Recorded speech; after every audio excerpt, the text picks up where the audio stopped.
في القلب مشاعر أخفيها قد أشرقت الشمس عليها عن خطط لم أعبأ فيها ستكون بأيامي فرقا فحياتي قبل الحلقات تيه بضياع بشتاتي. Bismillahirrahmanirrahim. Apa kabar Kofizen semuanya? Semoga kita selalu dalam lindungan Allah Subhanahu wa taala. Ada suara ayam, tolong dinikmati karena suara ayam juga adalah tasbih kepada Allah Subhanahu wa taala. Ya.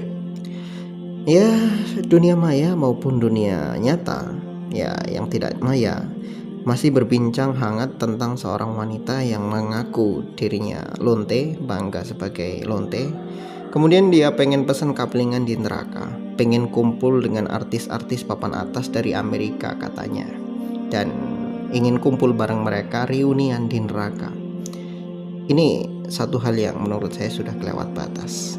Sekarang coba bagi kita yang bukan lonte merenung sejenak bahwa manusia itu memang dari dulu tidak bisa mengambil pelajaran dari berbagai macam nasihat yang baik. Itu sifat dan watak manusia. Hanya karena sebuah popularitas, mulut manusia terkadang terlalu lancang untuk menantang kekuasaan sang pencipta segalanya. Padahal setiap permasalahan itu punya jalur masalah. Dan kepada siapa kita membuat masalah, itu bergantung kepada sebab dan akibatnya. Kalau ada wanita, entah masih lonte atau mantan lonte, kemudian punya masalah dengan seorang ustadz atau mantan ustadz misalkan, maka masalah itu masih bermuara kepada permasalahan sesama manusia. Tapi jika permasalahan itu sudah membawa nama Allah, terutama menantang kekuasaan Allah dalam perkara hal-hal yang prerogatif milik Allah Subhanahu wa taala, terutama urusan surga dan neraka, maka urusan itu telah pindah tangan perkara itu dari sesama manusia menjadi urusan yang lebih berat lagi. Sebuah urusan yang tidak akan pernah bisa tidak akan pernah bisa diatasi sedikit pun oleh manusia atau makhluk manapun di atas muka bumi ini, karena perkaranya sudah naik ke langit, menantang zat sang pencipta alam semesta. Apalagi jika satu perkataan manusia secara telak itu ditujukan untuk menantang Allah Subhanahu wa taala secara langsung, maka konsekuensinya adalah ya tentunya tantangan itu akan segera atau ditunda oleh Allah Subhanahu wa taala perealisasiannya. Itu saja. Kalau ditunda oleh Allah Subhanahu wa taala, maka masih ada kesempatan bagi kita untuk bertobat, bagi orang itu untuk bertobat. Tapi jika perkara itu langsung disegerakan oleh Allah Subhanahu wa taala supaya menjadi pelajaran bagi manusia-manusia lain, maka itulah yang paling mengerikan. Ini ada sebuah contoh, sebuah kisah nyata yang pernah terjadi di Mesir, yang sudah lama sebetulnya banyak yang sudah share kisah-kisah ini, tapi saya juga ikut men-share kisah ini karena sebagai pelajaran bagi kita semua. Jadi ada baiknya kita sampaikan ulang tentang seorang gadis yang memesan sebuah kamar di neraka jahanam, yang Allah Subhanahu wa taala kabulkan secara spontan. Jadi suatu hari di jalanan Alexandria di Mesir, di sebuah bus itu naiklah seorang gadis cantik dengan pakaian yang memang sangat tidak layak untuk dipakai di tempat umum.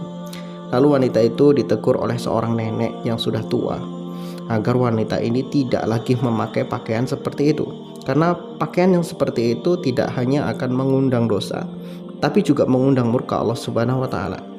Bukannya sadar dan berterima kasih, wanita itu justru memaki-maki si nenek itu. Dia kemudian berkata, "Wahai nenek, memangnya kamu memegang kunci surga sehingga kamu bisa menilai saya akan masuk neraka karena masalah pakaian yang saya pakai seperti ini?" Kemudian wanita itu mengeluarkan ponselnya. Dia berkata, "Berikan kepada saya nomor si Allah, nomor teleponnya si Allah dan malaikat penjaga neraka. Saya mau pesan sebuah kamar di neraka sekarang juga kalau memang si Allah dan malaikat itu ada," kata wanita itu. Mendengar perkataan wanita ini, semua orang pun akhirnya kaget. Ternyata wajah cantik tidak selalu mencerminkan hatinya juga cantik. Ini yang cantik aja begini, apalagi nggak cantik lonte pula kan gitu. Jadi cantik di luar tapi busuk di dalam. Jadi orang-orang pun yang ada di sekitar di dalam mobil itu akhirnya memilih diam, karena dia tidak mau membuat perkara yang lebih panjang dengan wanita ini. Mereka semuanya memilih untuk diam dan tidak berkomentar apapun. Karena memberi nasihat kepada manusia yang sudah hilang akal dan pikirannya pasti akan percuma dan tidak ada gunanya. Sebagaimana firman Allah Subhanahu wa taala, "Innalladzina kafaru sawa'un 'alaihim a'anzartahum am lam tunzirhum la yu'minun." Sungguhnya orang kafir itu, kamu mau beri peringatan atau tidak, akan sama saja bagi mereka. Mereka nggak akan beriman kepada Allah Subhanahu wa taala. Dia biarlah Allah Subhanahu wa taala yang menentukan nasib wanita itu, karena yang ia tantang bukanlah manusia lagi, tetapi pencipta manusia, pencipta alam semesta itu sendiri, Allah Subhanahu wa taala. Maka tidak lama dari itu, bus itu pun berhenti di tempat semestinya, dan wanita tadi tidur di dekat pintu. Ketika semua penumpang mulai turun satu persatu dari bus, wanita ini tidak bangun. Dan setelah didekati, ternyata wanita ini sudah mampus, sudah mati. Ketika semua orang panik atas kematian wanita ini, tiba-tiba mayat wanita ini terjatuh dengan cara yang misterius. Lalu mayat wanita ini berubah menjadi hitam, seperti hangus terbakar. Dan beberapa orang mencoba untuk memegang mayat wanita ini dengan tangan kosong, dan mereka itu menerima luka bakar di tangan mereka secara serius. Naudzubillah, summa naudzubillah. Ini azab yang Allah Subhanahu wa taala datangkan secara langsung. Permintaan wanita tadi ya atas pesanan kamar yang di neraka itu oleh Allah Subhanahu wa taala dikabulkan secara langsung. Ini ada orang-orang yang Allah Subhanahu wa taala azab model seperti ini. Tapi seharusnya kisah seperti ini menjadi pelajaran bagi kita bersama. Jadi Maha Suci Allah Subhanahu wa taala, ini satu pelajaran bagi kita, bahwa semua masalah itu ada perkara yang harus difahami. Masalah itu kepada siapa dipertaruhkan. Jadi perkara sesama manusia maka diselesaikan sesama manusia. Tapi kalau perkara itu ditunjukkan langsung kepada Allah, maka itu adalah perkara paling dahsyat yang berani dilakukan oleh manusia. Dan manusia itu memang benar-benar zalim. Mereka mengira bahwa neraka itu sebuah perkara yang remeh, yang bisa mereka jadikan sebagai guyonan. Padahal ketika nyawa telah sampai pada kerongkongan dan manusia merasakan sakitnya kematian karena kekafiran mereka, maka mereka pun akan berteriak kesakitan.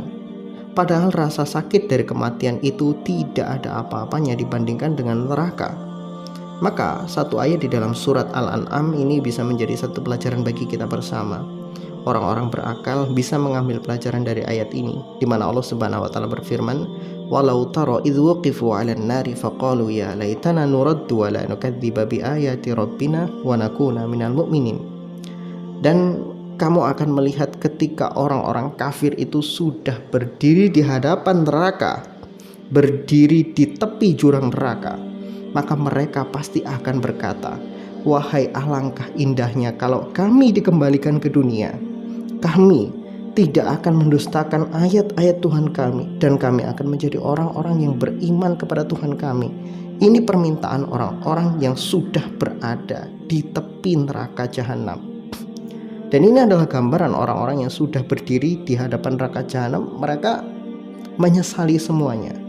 Saat taubat dan penyesalan itu tidak lagi berguna. Mereka hanya pengen kembali ke dunia dan beramal baik, menjadi orang beriman dan tidak mendustakan ayat-ayat Allah Subhanahu wa taala.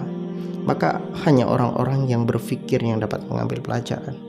Jadi bagi kita, orang-orang yang masih punya akal sehat, ya kita gunakan hidup kita ini untuk memperbaiki diri. Nggak usahlah seperti itu, hanya untuk mencari sebuah popularitas kita bertaruh dengan sesuatu yang betul-betul membahayakan kehidupan kita. Ingat, perkara itu kepada siapa kita buat. Perkara itu ada jalurnya. Kita berbuat kepada zalim kepada makhluk, maka urusan kita bersama makhluk. Urusan kita, tanggung jawabnya kita sesama makhluk. Tapi kalau urusan itu zalimnya kepada Allah Subhanahu wa taala, maka urusan itu sudah naik ke atas langit, dan itu menjadi perkara yang harus kita selesaikan dengan Allah Subhanahu wa taala. Wallahu a'lam bishawab. Semoga bermanfaat.